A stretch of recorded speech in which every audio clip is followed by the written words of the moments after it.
여러분 정말 죄송스럽습니다. 오늘 이재명 우리 대통령 취임 시간을 보면서 제가 정말 너무나 큰 역사적인 죄를 지었다 이런 생각을 많이 하고 있습니다. 제가 그 뜻을 담아서 우선 국민 여러분들께 또 우리 당원 동지 여러분들께 큰 절로 사죄의 절을 올리겠습니다.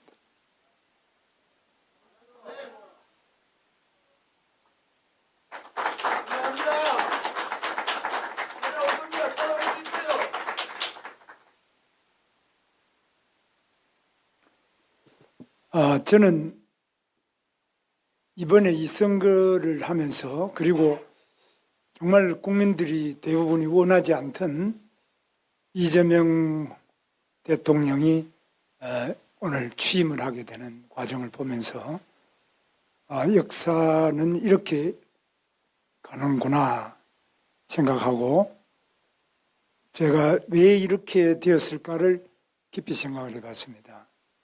첫째는 우리 당이 지금 민주주의에 대한 기본적인 이해와 신념, 그것을 지키기 위한 투철한 사명이 없기 때문이라고 생각합니다. 그것이 바로 계엄이라는 상상할 수 없는 일로 나타났습니다. 저는 지금 이 시대에 계엄이 왜 필요했는지, 그것이 무슨 결과를 가져왔는지 이미 다 판명이 났습니다.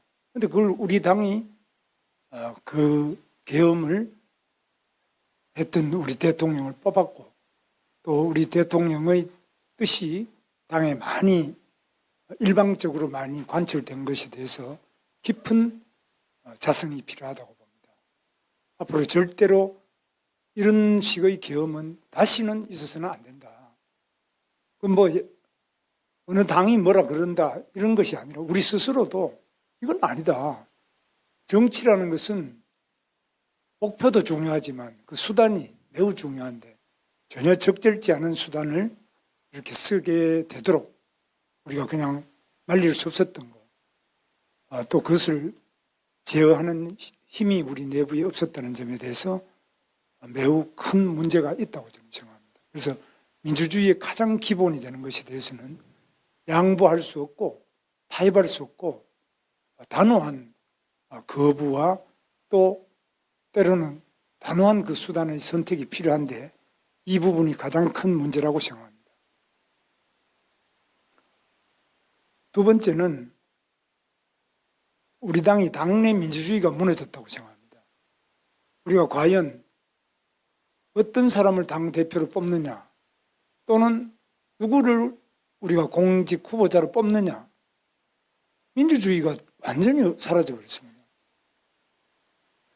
삼척동자가 보더라도 말이 안 되는 방식으로 우리가 공직 후보를 뽑지 않았는지 또는 당대표나 모든 것도 이게 당이 과연 민주주의가 살아있는 당이냐 민주주의는 아직 숨을 못 쉬는 당이냐 이런 점에서 깊은 성찰과 개혁이 필요하다고 저는 생각합니다.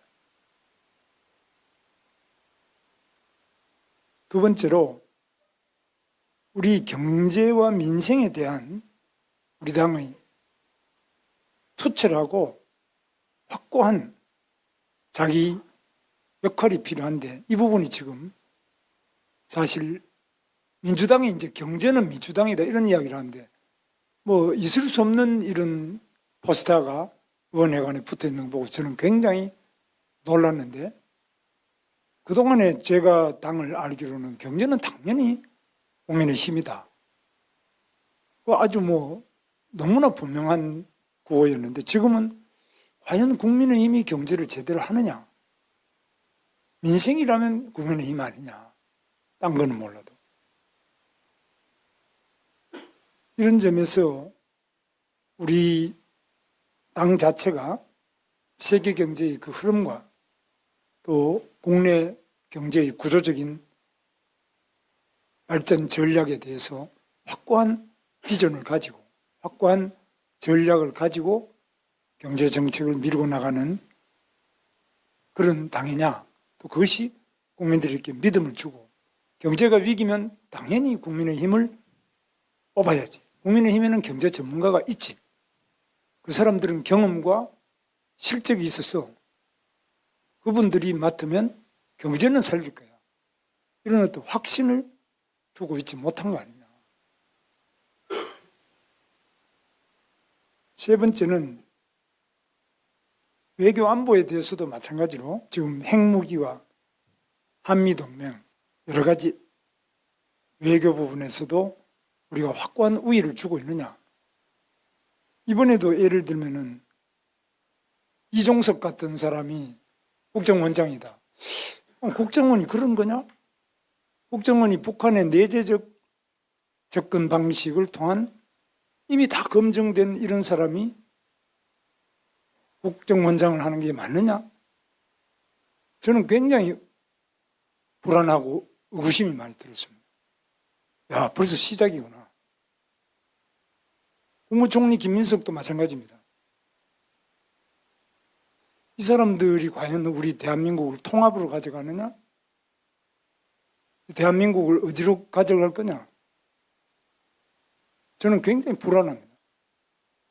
여기에 대해서 그러면 누가 이것을 제대로 대안으로 제시하고 바로 가져갈 수 있느냐? 이건 국민의힘 외에는 없지 않습니까? 공무원은 절대 알아도 말을 안 합니다. 결국 남은 게 기업도 말 안 하고 공무원도 말 안 하고 그렇다고 뭐 사법부에서 말하겠습니까? 국민의힘이라는 정당밖에 없는 거 아니에요. 그럼 여기서 과연 명확한 인식을 가지고 명료하게 다른 대안, 확고한 어떤 비판을, 대안적 비판을 하고 있느냐. 저는 굉장히 한번 생각해 봐야 될 점이 있고 이런 점에서 우리가 깊이 좀 돌아봐야 될 점이 있다. 그리고 무엇보다도 우리 당이 지금 민심의 움직임, 현장, 가장 생생하게 살아 움직이는 그 골목골목의 민심을 얼마나 반영하느냐. 그 민심을 반영할 수 있는 그 시스템 자체가 구의원부터 시도의원 또는 시장, 군수, 구청장, 시도지사 또 당의 국회의원님들 이렇게 이게 쫙 시스템으로 구축되어 있느냐. 그런 점에서 굉장히 깊이 생각해 봐야 될 점이 있다고. 저는 그게 굉장히 약하고 동떨어진 현장과 밀착하지 않고 동떨어진 점이 있다. 이런 것들이 이제 선거 결과로 나타나는 거라고 저는 생각합니다. 단순히 뭐 열심히 뛴다 안 뛴다 이런 것이 아니라 그래서 우리는 근본적으로 밑바닥에 가장 민주주의의 뿌리 그리고 제일 밑에서부터 이게 어떻게 시스템으로서 구축돼서 중앙당이 작동하고 그것이 가장 관료적이지 않게 민감하게 유연하게 민심을 수렴하고 민심에 우리들의 정확한 뜻이 전달이 되느냐 이런 것들에서 아까 이제 모든 우리 김영투 비대위원장님과 주요한 아까 발언자들 말씀하신 거하고 저는 같은 맥락인데 그래서 우리끼리 지금 또 이제 다투는 것도 어느 정도 다투고 어느 정도까지는 다투지 않아야 되겠느냐 이런 부분도 좀 어떤 룰 자체가 확립이 안 돼 있다고 저는 생각합니다. 아무리 부부간에도 서로 다투지 않습니까? 그러나 다투어야 될 때가 있고 또는 다투지 말아야 될 때도 있고 의견 차이를 어떻게 하냐 이런 부분에서 좀 더 민주적이고 허심탄회한 우리 나름대로의 룰이 있어야 되지 않느냐. 당내에서 서로 간에 당원 내부의 동지들 사이의 문제와 그렇지 않고 지금 선거라는 또 대선이라는 큰 일전을 해야 될 이런 상태에서 그걸 어떻게 원만하게 잘 가져가느냐 이런 부분이 저는 굉장히 아쉽게 생각합니다.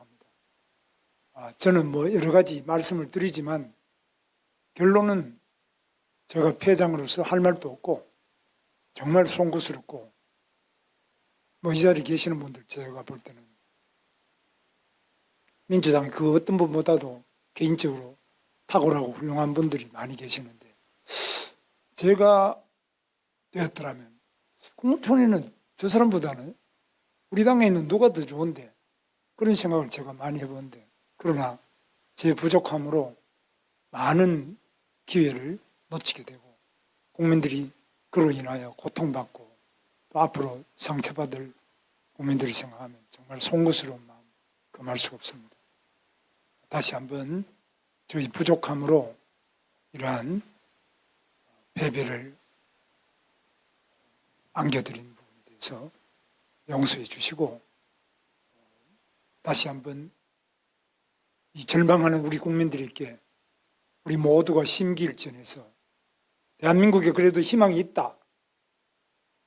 비록 우리가 패했지만은 희망이 있는 대한민국이라는 것은 국민의힘이 있기 때문에, 국민의힘의 목소리가 있기 때문에, 국민의힘의 여러 우리 지도자들이 계시기 때문에 우리 국민에게 그래도 정치의 희망, 나라의 희망, 경제의 희망, 민생의 희망이 있다는 그 마지막 희망이 될 수 있기를 기대하면서, 저는 다시 한번 우리 당원 동지 여러분과 또 국민 여러분에게 깊은 사죄의 말씀을 드립니다. 감사합니다.